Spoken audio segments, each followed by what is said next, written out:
லைவ்ல இன்னைக்கு வந்து ரஞ்சித் வந்து அன்ஷிதாக்கும் முத்துக்குமரன் வந்து சாச்சனாக்கும் ஆயில் மசாஜ் பண்ணி விட்டுட்ருக்காங்க, தலையில் எண்ணெய் வச்சு விட்டுட்ருக்காங்க. அப்போ வந்துட்டு ரஞ்சித் வந்துட்டு அந்த ஆயில் மசாஜோட இம்பார்ட்டன்ஸ் பற்றி சொல்லிகிட்ருக்காரு.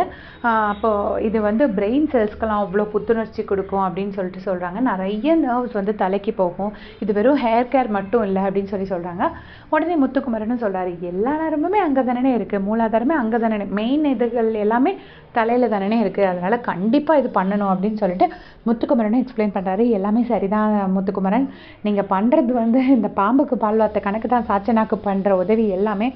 நீங்கள் என்ன தான் அந்த பொண்ணுக்கு பண்ணாலும் அது உங்கள் பின்னாடி போயிட்டு உங்களை பற்றி சொல்லி சிரிச்சிட்ருக்கு. ஸோ நீங்கள் பண்ணுறது தயவுசெய்து இந்த தலை மாதிரி கொஞ்சம் அன்ஷிதாவுக்கு பண்ணி விட்டுருக்கக்கூடாதா? கொஞ்சம் பார்க்குறது அன்ஷிதா உங்கள் பின்னாடி தப்பாக பேசுகிறதில்ல.